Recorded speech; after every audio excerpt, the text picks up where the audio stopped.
काफी दिन के बाद आपकी क्लास हो रही है और लास्ट क्लास में हम लोग cells of the immune system we have discussed. Yes. Now we will discuss phagocytosis and inflammation. तो पहले हम लोग फेगोसाइटोसिस देखेंगे, ठीक है. सो फेगोसाइटोसिस आप लोग पहले से जानते हैं. What is phagocytosis?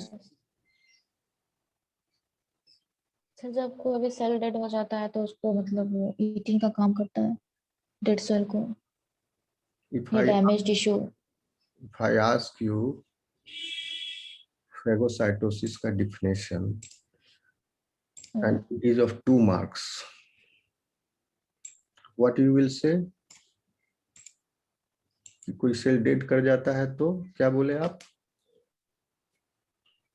या फिर डैमेज हो जाता है सर तो उसको ईटिंग का काम करता है ना ये फेगोसाइटोसिस. कौन सेल डैमेज हो जाता है?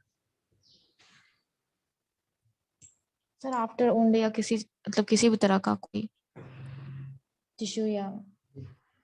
If you write this in the answer then I will give you half marks. 2 के बदले आधा नंबर दूंगा. आधा भी नहीं, 0 दे दूंगा. पूरा गलत बोल रही हूँ. What is phagocytosis? Anybody? कोई और बता सकता है? Bacteria engulfment. Okay, yes, you are somewhat correct. Okay.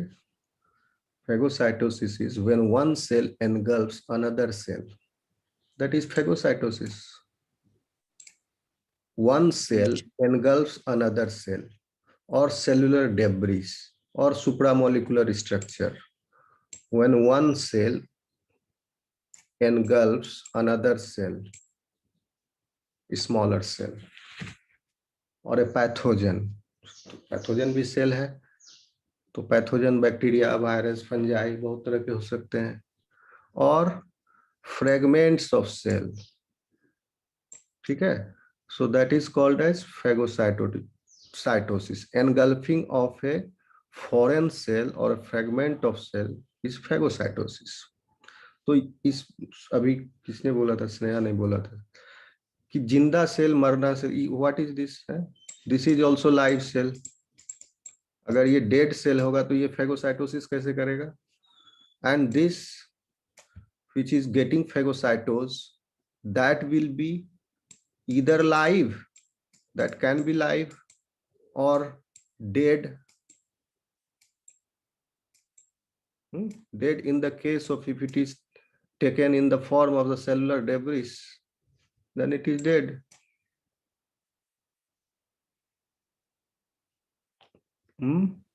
Phagocytosis समझ में आया अभी आप लोगों को?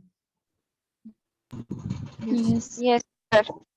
Phagocytosis is just a simple process in which one cell engulfs and that cell is called as phagocytosis. फेगोसाइटोज बहुत तरह के हैं. मैक्रोफाजेज हैं. इन योर बॉडी कितने तरह के फेगोसाइटिक सेल्स हैं? मैक्रोफाजेज हैं, न्यूट्रोफिल्स हैं. ओके. डेंड्राइटिक सेल्स है. Yes sir. Yes, dendritic sales हैं, मोनोसाइट्स हैं. Monocytes. Monocyte is the phagocytic cells present in the blood. ये ब्लड में फेगोसाइटोसिस कर रहा है. न्यूट्रोफिल्स भी ब्लड में है, डेंड्राइटिक सेल्स भी ब्लड में है, but neutrophils is doing phagocytosis in tissues. Similarly, dendritic cell is also doing phagocytosis in tissues. Macrophages is also doing phagocytosis in tissues. Monocytes are the blood macrophages. Okay, इसमें phagocyte confuse नहीं करोगे. Phagocytosis जो है circulating blood में ही हो रहा है, monocyte में. Okay, so these are the cells involved in phagocytosis. Now it is clear to you. और जो फेगोसाइटोज जो हो रहा है, जिसका हो रहा है फेगोसाइटोसिस, तो that cell should be essentially smaller than the phagocytic cells. ठीक है, और अगर if that pathogen is bigger than this cell, then that pathogen will be degraded via other mechanisms such as MAC formation. पढ़े हैं आप लोग MAC formation? Yes sir. Complement system में membrane attack complex form किया and Yes, sir. वो MAC से फिर kill हुआ. So what you will get cellular debris and दो cellular debris will be phagocytose by this phagocytic cells and nutrients or the micromolecules will be obtained from this. इसमें कितना हो, carbohydrate होगा क्योंकि पॉलीसेकेराइड होगा इसमें, उसको तोड़ तोड़ के कार्ब मोनोसेकेराइड निकाल लेगा. प्रोटीन है तो उसको तोड़ तोड़ के अमाइनो एसिड निकाल लेगा. न्यूक्लिक एसिड है तो उसको तोड़ तोड़ के न्यूक्लियोटाइड्स निकाल लेगा, जो फिर वो खुद के काम में सेल यूटिलाइज करेगा उसको. Okay, so by other mechanisms अगर सेल बड़ा है फेगोसाइटिक सेल से, फिर एक और मैकेनिज्म है जो कहते हैं एंटी, ये टी सेल से भी रिलीज होता है, anti microbial peptide. These are small peptides which are antimicrobial in action, released by T cells, recently discovered. देख लो, एंटीबॉडी के अलावा ये भी है antimicrobial peptides, and these peptides has the property to attach on the microbial cell surface and induce its lysis, either by phagocytosis or some other mechanism. So ये तो हो गया आपका फेगोसाइटोसिस. बड़ा सेल है तो उसका सेल डेब्रिस, छोटा है तो पूरा का पूरा इनगल्फ कर लिया, और इनगल्फ करने के बाद that will be called as, इसको मिटा दूं, Yes, sir. so that will be called as, now I'll take a white board. नहीं कोई नहीं, अब इतना बड़ा नहीं है, इसी में बता देते हैं.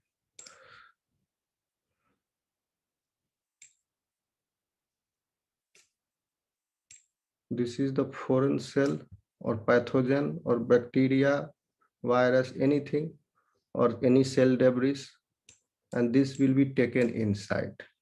अब इसको अंदर लेने के लिए, इंटरनलाइज करने के लिए फॉरेन बॉडी को, there are presence of various kinds of receptors. ठीक है, बहुत तरह के रिसेप्टर्स हैं. Those receptors are present on the cell surface of this phagocytic cells in many copy number. अलग अलग कलर में क्यों दिखा रहा हूं? These are different types of receptors present in many copy number. ये फिगर, मेरी ड्राइंग आपको क्लियर दिख रही है? Yes Sir. Yes sir. Yes sir. Okay, so these are the accessory molecules basically. और आपको मैंने पढ़ाया है शुरुआत के ही क्लास में, एक होता है पैम्प, याद है पैम्प? भूल गए या याद है? Yes, sir. Yes, sir. और एक PRR. Yes, sir. PRR क्या है? Pattern recognition Recognition. Receptor. Yes. receptors. And PAMPs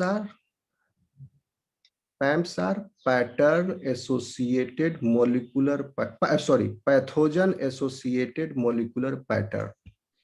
PAMP का फुल फॉर्म क्या Yes. है? Pathogen associated molecular pattern.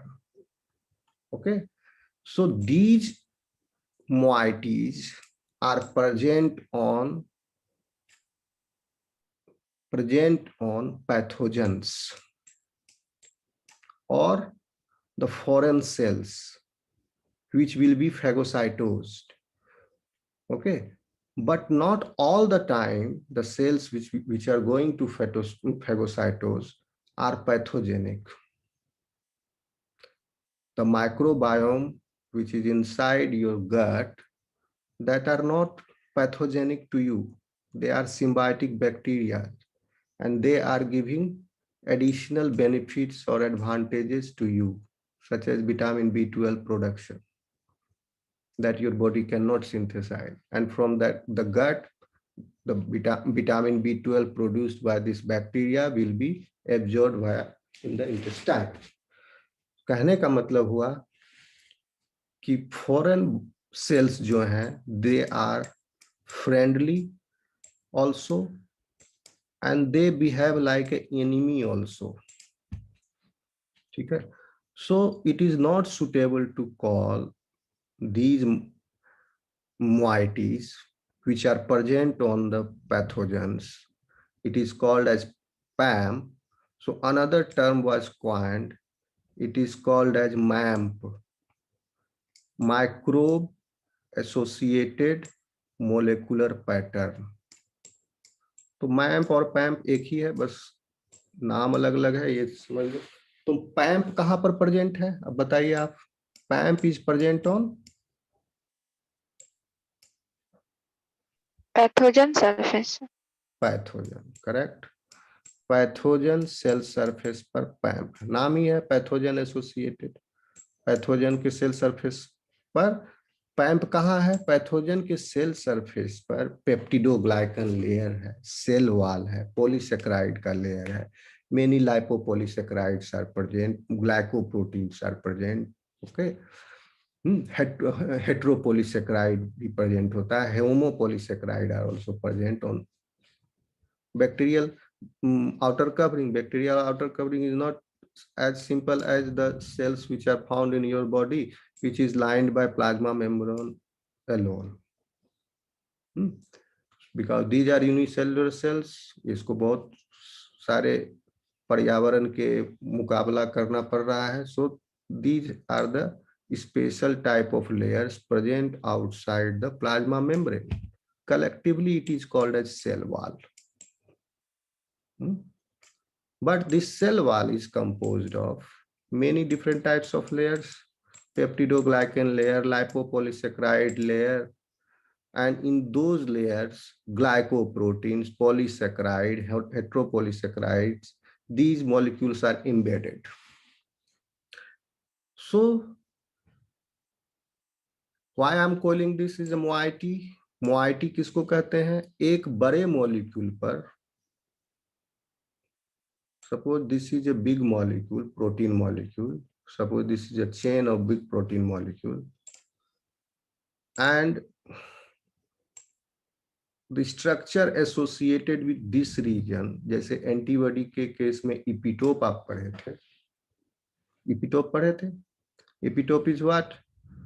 The region which is generating, which is having the property of antigenicity and against which antibodies can be generated, and those generated antibodies will be specific to that region of that protein only. If you hydrolyze this region, if you remove this region and then add the antibody, suppose if this is the epitope against which the antibody is raised, if you remove the epitope, epitope is basically the part of that protein itself or that antigenic molecule itself. Okay, so this is the epitope. If you remove that, then the antibody raised against this epitope will not detect this protein. It is not going to bind with this. Okay, so similarly यहाँ pattern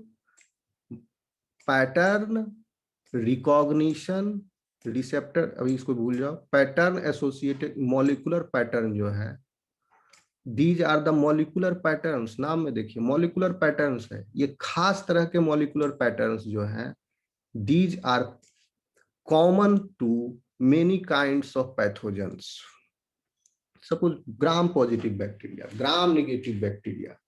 Okay, so gram positive bacteria is having lipopolysaccharide layer which is quite extensive. So So that will be recognized, that will be gram positive bacteria is having different kind. All gram positive bacteria will be having a particular type of PAMP in its cell wall. Gram negative bacteria, it is having another kind of PAMP in its cell wall. Okay, so these are those molecular patterns which are present on the molecules, sorry, pathogen ka, present on the pathogen cell surface protein molecules, present on the cell surface or the cell wall. These are the components present in the cell wall or cell surface, you can say, of the invading cell or a foreign cell that will be recognized. अब PRR क्या है, समझ में आ रहा है आप लोगों को? कहीं दिक्कत है समझने में? नहीं सर। PRR क्या है? PRR is pattern recognition pattern receptors. So these are present on phagocytotic cells. ये phagocytotic cells है, इस पर ये रिसेप्टर्स है. अभी हम दिखाए different colours, many copy number, many types of receptors in many copy numbers are present on phagocytic cells. Now, as this PAMP is belonging to different classes, आगे हम लोग देखेंगे अलग अलग तरह के PAMP होते हैं. So they belong to different classes, different types of proteins. Some are opsonins, some are soluble ones. Some are soluble ones are basically opsonins, and these are as this is attached to the surface. These are present on the surface only. So pattern recognition receptor are having a different class of things. Some are soluble and some are associated. They are present at the surface of the phagocytic cells. आगे हम लोग देखेंगे इसको. So ये pattern recognition molecule recognize करता है PAMP को through its binding. ठीक है? And once this binding happens, so because of this binding, phagocytosis is favored and more efficiently it takes place. The cell internalize this pathogen or the foreign cell, which is now associated via these type of bonding by PAMP and PRR. So it helps in, it speeds up, or you can say it helps in, or it assists in phagocytosis. Okay, कौन assist किया? कौन assist किया phagocytosis को? PRR Yes, PRR किया. ठीक है, PAMP नहीं किया. PAMP तो पैथोजन के सरफेस पर. PAMP को रिकॉग्नाइज कौन किया? PRR. तो PRR is having central role in phagocytosis. Clear है? आगे बढ़े. Yes sir.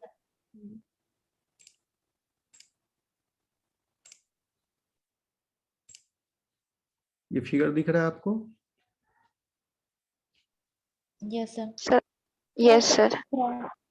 मेरी आवाज आ रही है क्लियर? नेटवर्क सही है क्या? Yes sir. Yes, sir. Okay. See, you can see here there are many pseudopodia like membrane projections in the phagocytic cells, and now it has taken, इसको थोड़ा enlarge कर देता हूँ. See, these are the pseudopodia like projections from the phagocytic cells, and in this is plasma membrane. So here there will be PRRs. Okay, so it will be bound to this cell via PRR, and PAMP present on this pathogen cell surface. Now it has taken inside the cell. So this is called as phagosome before fusion with the lysosome. In the next step, lysosome fuse with the phagosome. Okay, and in this fused lysosomal, now this will be called as lysosomal phagosome. So in this lysosomal phagosome, the foreign body that has now internalized will now be hydrolyzed and degraded into pieces because of the acidic content of lysosome. These are also called as suicidal bags. इसमें pH 2 होता है lysosome का, highly acidic है, H+ ion का concentration बहुत ज्यादा है इसमें, H+, pH is around 2, and in this lysosome many lysosomal enzymes are also there, and that will digest the proteins, carbohydrates, polysaccharides, etc. Okay, so that will be digested and it will be degraded, and it is now here what they are showing that it is now going to be released from the cell. Okay, so many times it is, लेकिन आप exam में दिखाओगे क्या, यही दिखाओगे, क्योंकि होता क्या है बेसिकली दोनों बात होता है, जो हाइड्रोलाइज हुआ है component that will be internalise for the utilisation of the cell also if they are hydrolysed into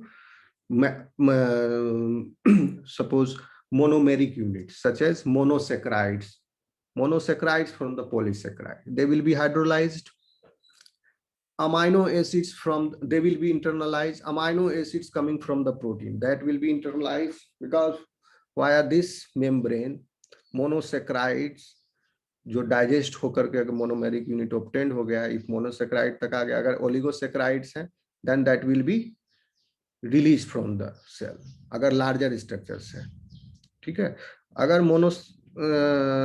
monomeric unit है, मान लो न्यूक्लियोटाइड हो गया, न्यूक्लिक एसिड से अमाइनो एसिड्स आ गए, पॉलीसैकेराइड से मोनोसैकेराइड ऑब्टेन हो गया, लिपिड से fatty acids and glycerols, fatty acid नहीं होता है, जो फैटी एसिड होता भी नहीं है ज्यादा बैक्टीरिया में।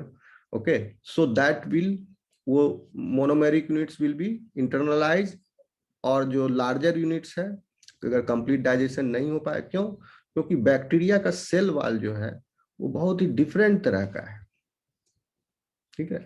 अगर आप लोग कार्बोहाइड्रेट पढ़े होंगे तो आपको याद होगा, there are 2 types of glycosidic bonds, alpha and beta,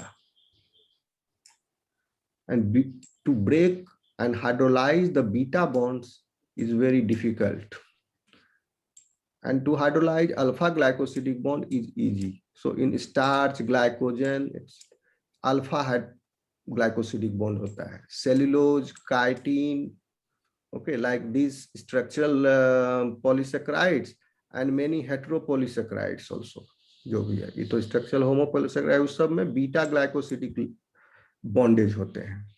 तो beta, because of the strength of this bond, they provide a great structural, they become structural component, क्योंकि इसको तोड़ने के लिए फिर ये स्टेबल बन जाता है।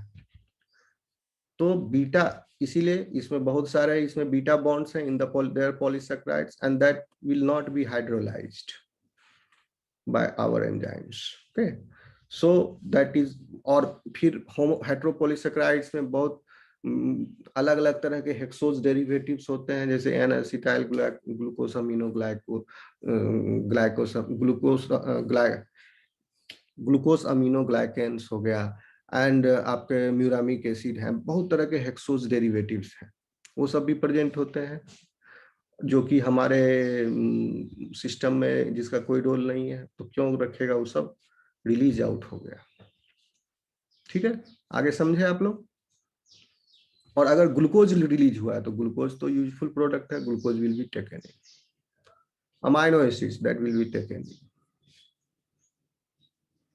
ओके, आगे चलें। इसलिए आप लोग दिखाओगे क्या, यही फिगर दिखाओगे, it will be degraded this in this phagosomal lysosome, and then rest of the product will be discarded out, released out. कोई doubt? No, sir. No, sir. आगे बढ़े।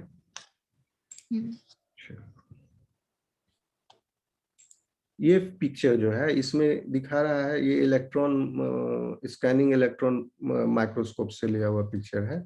In this you can observe there are many pseudopodia like, because this is 3-dimensional, no, there are many pseudopodia like structures, and this is Mycobacterium tuberculei, TB है, TB का bacteria है और उसको internalise कर रहा है दिस सेल.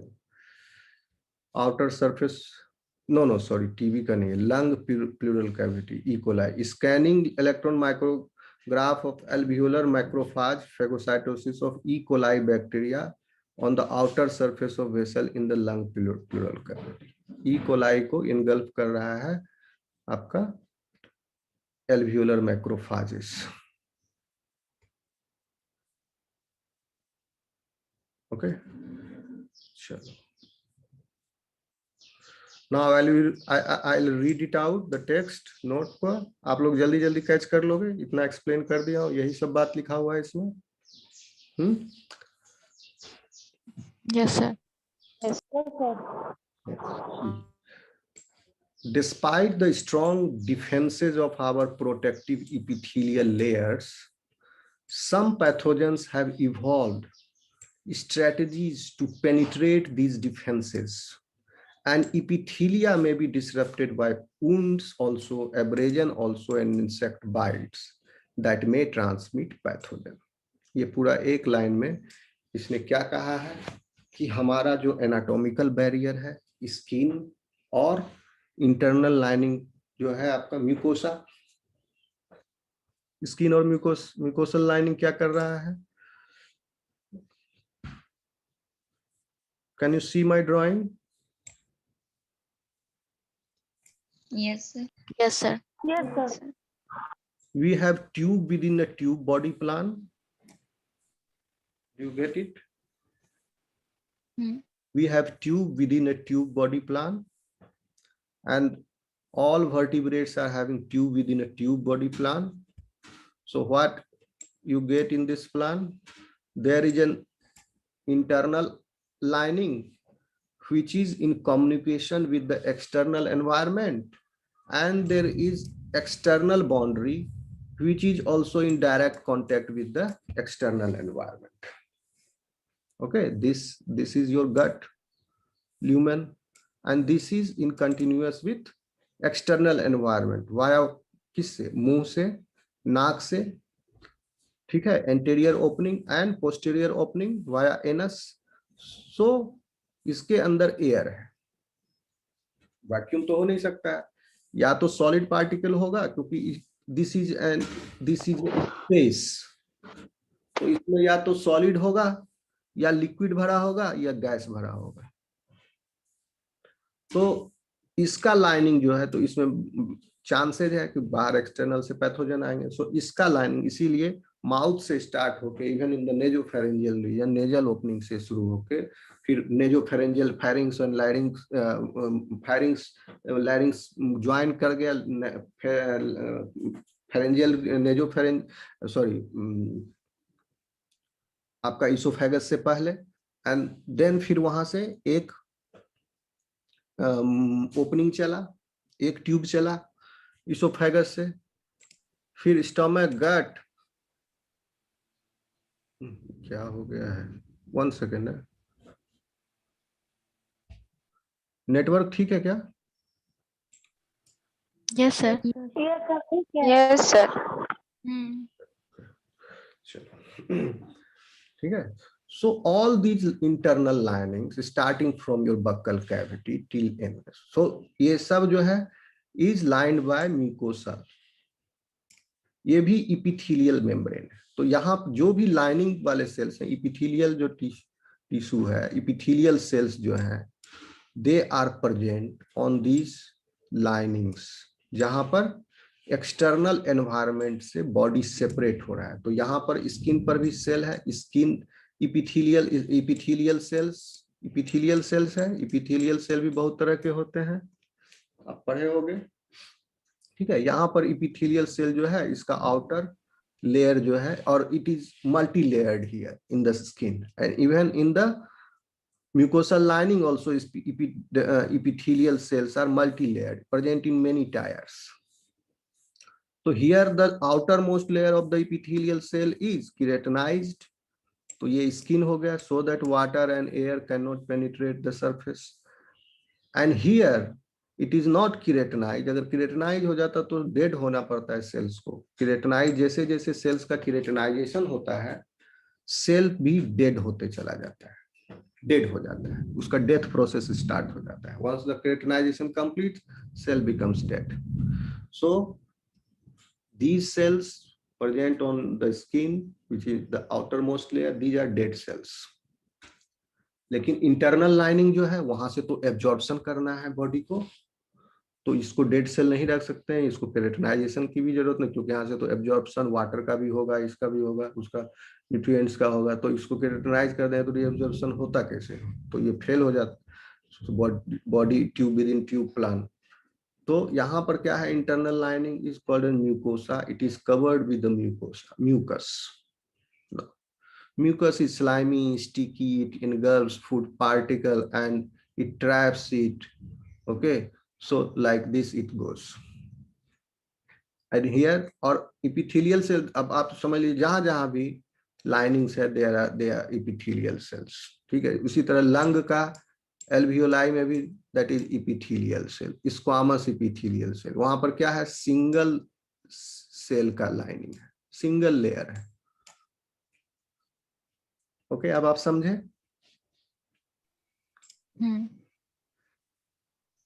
और यहाँ पर इस और म्यूकोसल, अब जब भी बोलेंगे आपको यहाँ पर epithelial layers of your body which are anatomical barriers, तो समझ जाओगे internal lining and external lining. एक यहाँ पर म्यूकोसा है, म्यूकस है, म्यूकोसल लेयर है, और the protein that compound, that component is called as mucus. Mucus क्या है, पॉलीसेक्राइड है और प्रोटीन भी है इसमें, उसका combination, and many glycoproteins are there. और म्यूकस में सेल्स भी होते हैं, मैक्रोफाजेज भी होते हैं present. So this is mucus यहाँ पर. और स्किन पर म्यूकस की जरूरत नहीं है, स्किन पर दूसरा तरह का एडेप्टेशन है. क्या है, सीबेसियस ग्लैंड है. Okay, like this. आगे चले. Yes, sir. Yes, sir. So some pathogens have evolved, ये कह रहा है. तो ये दोनों सरफेस जो है ये हमारे प्रोटेक्शन के लिए है, बाहर एक्सटर्नल एनवायरनमेंट से पैथोजन को. बॉडी लाइनिंग, ये बॉडी है बीच का हिस्सा, इस बॉडी में एंटर नहीं करेगा. अगर बॉडी में एंटर करेगा तो क्या करेगा, वो डिस्टर्बेंस काउज करेगा, and that disturbance may lead to disease, that may lead to severe conditions also, और पैथोजेनेसिस करेगा, आपके फिजियोलॉजी को चेंज कर देगा, और फिर क्या होगा, डिजीज का पैथोफिजियोलॉजी दैट विल स्टार्ट. ठीक है, आगे बढ़े. Yes, sir. Yes, sir. Some pathogens have evolved. तो इस लाइनिंग को ब्रेक करने के लिए, अभी जो हम डायग्राम बनाए ये मत समझ लेना ये फैगोसाइटिक सेल का है, ये this is I am explaining different thing. ठीक है, इतने तो आप लोग समझदार हो ही, ये मत समझ लेना this is associated with this figure. Okay, इसको क्लियर ही कर देता हूँ. ठीक है, सम पैथोजेंस आर इवॉल्व. तो ये पैथोजन ने है स्ट्रेटजी इवॉल्व कर लिया है, इस दोनों तरह के एनाटॉमिकल बैरियर जो है इसको पेनिट्रेट करने के लिए. ठीक, स्ट्रेटजी इवॉल्व कर लिया है. कैंडिडा एल्बाइकन्स एक एग्जांपल हम लोग देखे थे, अपॉर्चुनिस्टिक इन्फेक्शन है. जब वहां पर म्यूकोसल लाइनिंग पर क्या अपॉर्चुनिटी है, क्या स्ट्रेटजी है, one of the strategy is, क्या स्ट्रेटजी है, म्यूकोसल लाइनिंग पर अकेला नहीं है ये म्यूकोसल लाइनिंग. ठीक है, इंटीरियर अंदर का लाइनिंग, इस म्यूकोसल लाइनिंग में there is presence of friendly micro organisms, they are harbouring these places. they have colonies here. क्या आपको पता है आपके बॉडी में जितने सेल्स हैं, somebody check this out, उससे ज्यादा सेल्स हैं आपके बॉडी में फॉरेन सेल्स, जितने अपने सेल नहीं है उससे कहीं ज्यादा फॉरेन सेल्स है in your body. So these are layered with these symbiotic bacteria which do not cause harm to mucosal lining. Skin वाले की बात नहीं कर रहा हूं मैं, ये अंदर वाले लाइनिंग की बात कर रहा हूं. ठीक है. सो these friendly symbiotic bacteria are erased or destroyed, this colony is degraded or disrupted, then these pathogens